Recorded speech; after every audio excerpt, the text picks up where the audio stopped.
ஜப்பானில் 100 வயதுக்கு மேல் வாழ்கிறவர்கள் 90,000க்கும் அதிகமா இருக்கிறாங்கன்னு உங்களுக்கு தெரியுமா?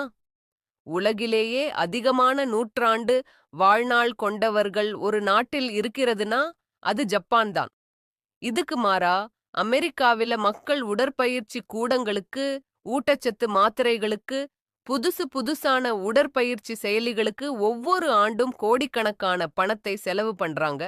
ஆனாலும் 50 வயசுக்கு பிறகு மூட்டு வலி, நீண்ட நாள் நோய்கள், நினைவாற்றல் குறைவு இவையெல்லாம் பெரும்பாலானவர்களை பாதிக்க ஆரம்பிச்சிடுது. அப்படின்னா ஜப்பானியர்கள் வேற என்ன செய்றாங்க? அது வெறும் கடல் உணவும் பச்சை தேயும் மட்டும் இல்ல. அது நல்ல உடல் மரபணுக்கள் மட்டுமும் இல்ல. ஹார்வர்ட் மருத்துவக் கல்லூரி மற்றும் ஸ்டான்ஃபோர்ட் ஆராய்ச்சியாளர்கள் ஜப்பானில் 100 வயதை கடந்தும் சுறுசுறுப்பாக, தனியாக நடந்து, தெளிவான நினைவுடன் வாழ்ந்து கொண்டிருந்த மூத்தவர்களை ஆய்வு பண்ணினாங்க. அப்போ அவங்களுக்கு கிடைத்த உண்மை எல்லாரையும் ஆச்சரியப்படுத்திச்சு. அது அவர்கள் என்ன சாப்பிட்டாங்கன்னு இல்ல, அவங்கள் எப்படி உடற்பயிற்சி பண்ணினாங்கன்னும் இல்ல. ரகசியம் இருந்தது. தினமும் செய்யும் 6 எளிய அசைவுகளில். அவ்வளவு சின்ன அசைவுகள் மேற்கத்திய மருத்துவர்கள் ஒரு காலத்தில் இதுல பெரிய விஷயம் என்ன இருக்குன்னு புறக்கணிச்ச அசைவுகள். ஆனா மூளை ஸ்கேன், சமநிலை சோதனை, மூட்டு படங்கள் எல்லாம் வேற மாதிரி உண்மைய காட்டுச்சு.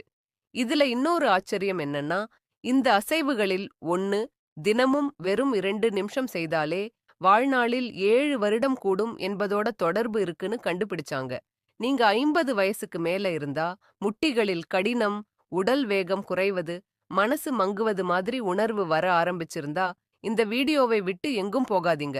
மாத்திரைகள் இல்லாம, உடற்பயிற்சி சாதனங்கள் இல்லாம, வியர்வை சிந்தாம, ஜப்பானியர்கள் மாதிரி தெளிவான நினைவு, நல்ல சமநிலை, வலுவான உடலோடு முதிர்வதற்கு உதவும் 6 பழமையான அசைவு பழக்கங்களை இப்போ நீங்க தெரிஞ்சுக்க போறீங்க. தொடங்குவதற்கு முன்னாடி கருத்துகளில் உங்க பெயரும் எந்த இடத்திலிருந்து பார்க்கிறீங்கன்னும் சொல்லுங்க. உங்களைப் பற்றி கேட்க எங்களுக்கு சந்தோஷமா இருக்கும். எண் 6 மெதுவாக நடக்கும் கலை. சாம்போ உடற்பயிற்சிக்காக நடப்பது பற்றிய நீங்க தெரிஞ்ச எல்லாத்தையும் கொஞ்சம் மறந்துடுங்க. இது இசை கேட்டு வேகமா நடந்து கலோரிகள் எரிக்கிற நடை இல்ல. இது சாம்போ. ஜப்பானிய மூத்தவர்கள் தினமும் காலை செய்யும் அமைதியான, கவனத்தோடு செய்யப்படும் நடை. நவீன மருத்துவம் சரியா மதிப்பிடாத ஒரு மிக முக்கியமான ஆரோக்கிய பழக்கம் இது. இதுல நீங்க சாதாரணமாக நடக்கிற வேகத்துல பாதி வேகத்துல தான் நடக்கணும். அவசரம் இல்ல, தரையில் தட்டி தட்டிச் செல்லும் நடை இல்ல, அமைதியான திட்டமிட்ட ஒரு ஓட்டம். இதோட சேர்ந்து ஒரு சுவாச முறை. 2 அடிக்கு மூச்சை இழுக்கணும், 2 அடிக்கு பிடிக்கணும், 4 அடிக்கு வெளியே விடணும். அவ்வளோதான். சுலபம் தானே? ஆனா இதுல இருக்கிற அதிசயம் என்னன்னா, இந்த நடை சுவாச இணைப்பு இதயத்தையும் நரம்பு மண்டலத்தையும் ஒத்திசைவாக்கும், மனத்தெளிவை அதிகரிக்கும், இரத்த அழுத்தத்தை குறைக்கும், உடலின் ஆழமான சமநிலை தசைகளை மீண்டும் செயல்படுத்தி சமநிலையையும் மேம்படுத்தும். கியோட்டோ பல்கலைக்கழகத்தின் 10 வருட ஆய்வில் தினமும் சாம்போ நடை செய்த மூத்தவர்களுக்கு நரம்புகளின் கடினத்தன்மை 62% குறைந்திருந்தது. 20 வயது குறைந்தவர்கள் போல நேர்த்தியாக நடந்தாங்க. ஏன்னா மெதுவாக நடக்கும்போது உங்க கால்கள் தரையோட முழுமையா தொடர்பு கொள்கிறது. ஒவ்வொரு அடியும் மூட்டில் இருந்து வளைவுக்கு, அங்கிருந்து விரல்களுக்கு உருளும். இதனால் காலில் இருக்கிற 33 மூட்டுகளும் செயல்படும். அந்த தகவல்கள் மூளைக்கு போய் வயதோடு குறையும் சமநிலை அமைப்பை மீண்டும் பயிற்சி கொடுக்குது. இத கூடத்துல கற்றுக்க முடியாது. வியர்வை வராது. ஆனா சில வாரங்களுக்கு பிறகு பலர் மனசு அமைதியா இருக்கு, உடல்நிலை உறுதியா இருக்கு, தரையோட நல்ல இணைப்பு இருக்கிற மாதிரி உணர்வு வருதுன்னு சொல்றாங்க. குறிப்பு: புல் அல்லது மண் மாதிரி இயற்கை தரையில் 10 நிமிஷம் தொடங்குங்க. கான்கிரீட் தரையும் சரிதான். ஆனா சமமில்லாத தரை அதிக தசைகளை வேலை செய்ய வைக்கும்.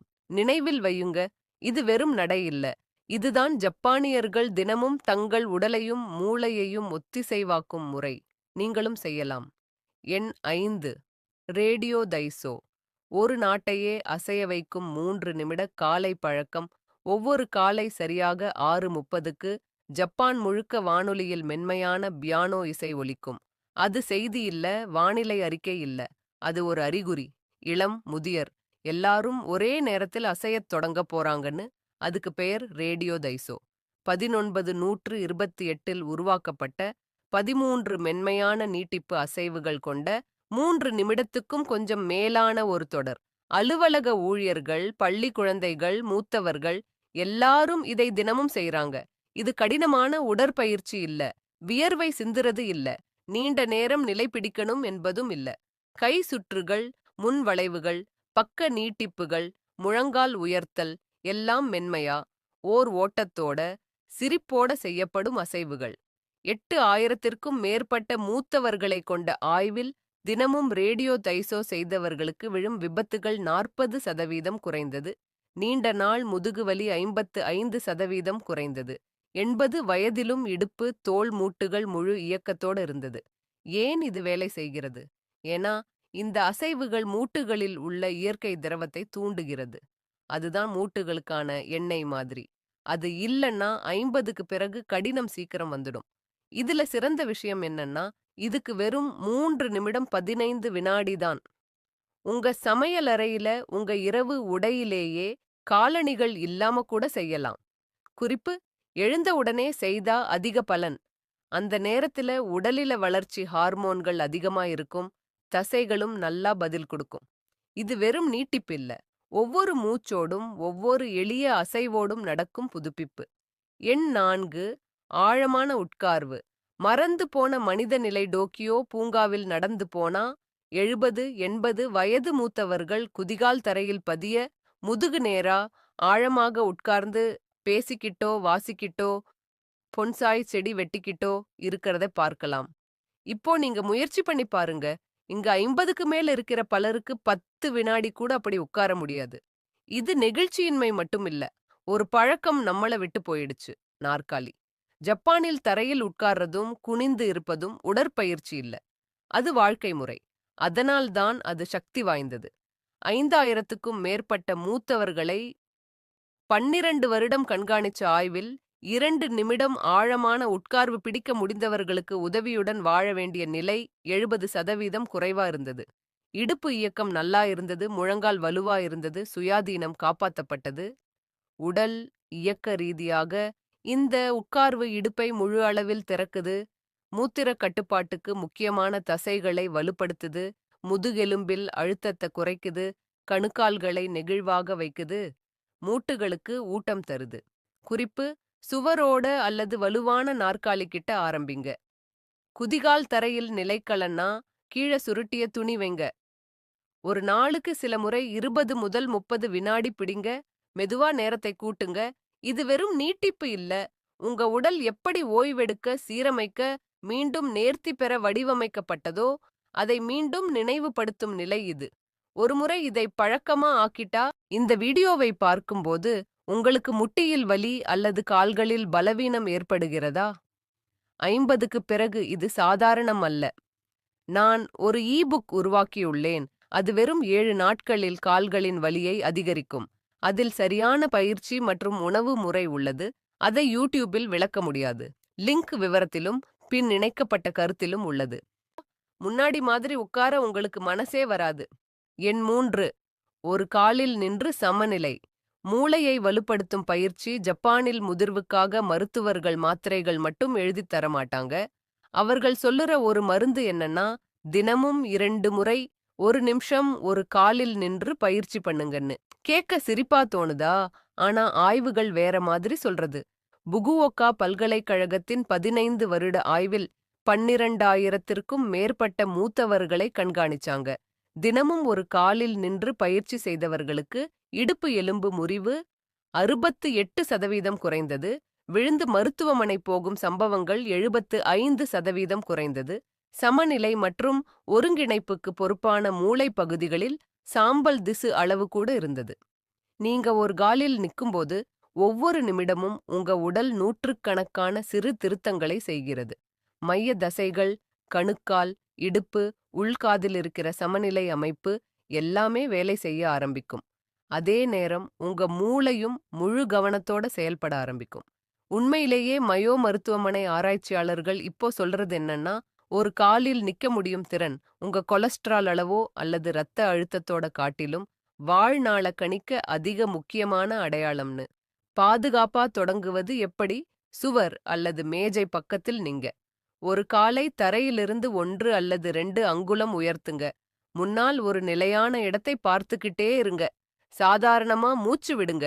ஒவ்வொரு காலுக்கும் 20 முதல் 30 வினாடி தொடங்குங்க.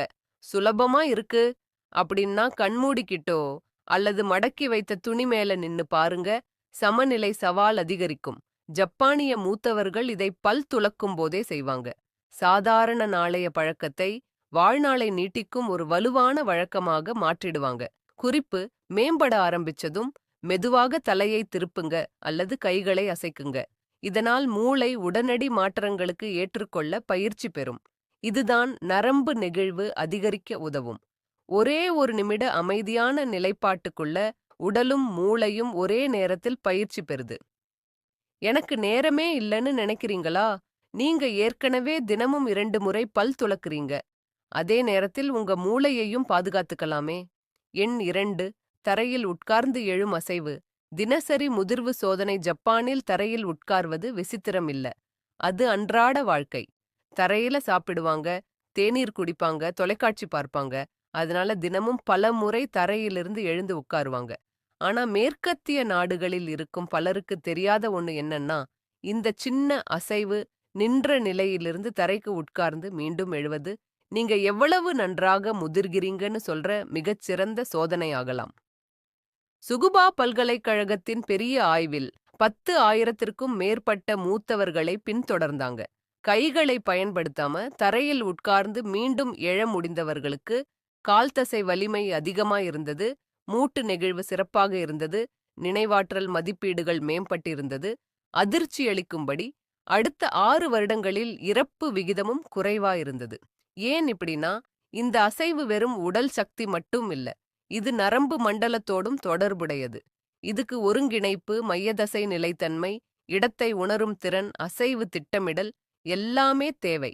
இவையெல்லாம் 50க்கு பிறகு மெதுவா தெரியாம குறைய ஆரம்பிக்கும் திறன்கள். இதுக்கு 2 பக்கம் இருக்கு. இந்த திறன்கள் குறையலாம். அதே நேரத்துல நீங்க இத தொடர்ந்து பயிற்சி செய்தா அந்த குறைவை திரும்ப சரி செய்யவும் முடியும். எளிய முறையில தொடங்குங்க.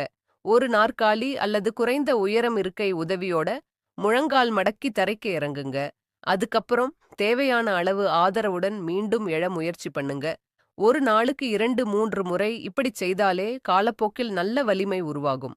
குறிப்பு: கம்பளம் அல்லது யோகா பாய் மேல பயிற்சி பண்ணுங்க. இதனால் மூட்டுகளுக்கு அழுத்தம் குறையும்.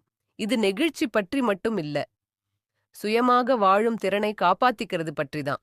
ஏன்னா ஒரு நாள் நீங்க தரையிலிருந்து எழ முடியாத நிலை வந்தா அந்த நாளிலிருந்தே உங்க வாழ்க்கை உங்க கட்டுப்பாட்டுல இருக்காது.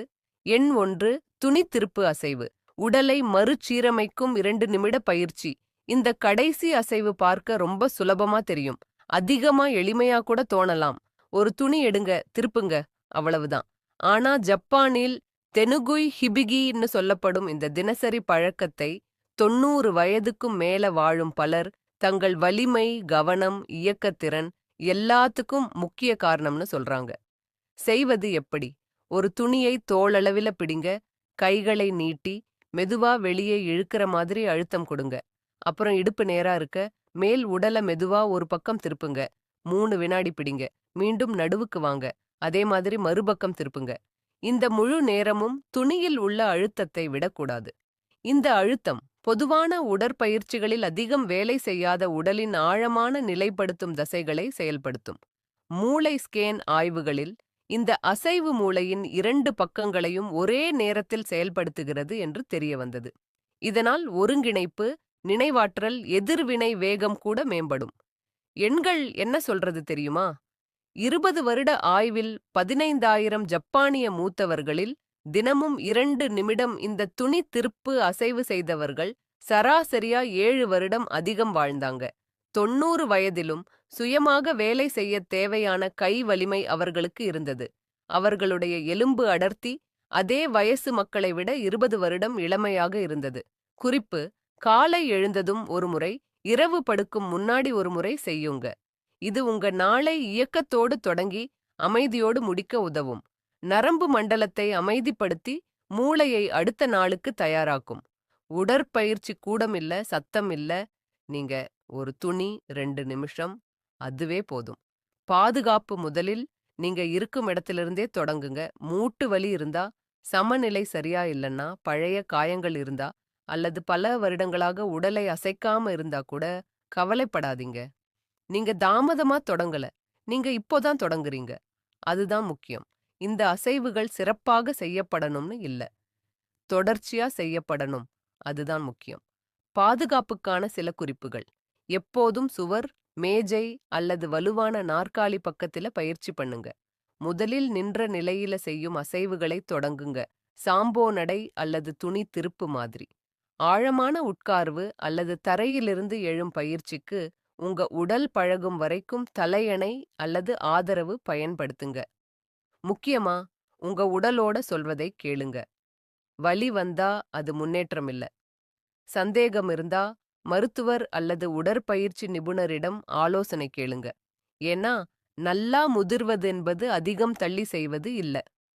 ஒவ்வொரு நாளும் புத்திசாலித்தனமா அசைவதே முக்கியம். இன்றிலிருந்து ஆரம்பிக்கும் வேற மாதிரி முதிர்வு தேர்வு ஜப்பானுக்கு குடிபோவதே வேண்டாம். ஜப்பானியர்கள் மாதிரி முதிர்வதற்கு நோக்கத்தோடு அசைய ஆரம்பிச்சாலே போதும். இன்னைக்கு நீங்க பார்த்தது ஒரு உடற்பயிற்சி திட்டம் இல்ல, ஒரு புதுசு போக்கு இல்ல, முதுமையை எதிர்க்கும் மந்திரமும் இல்ல.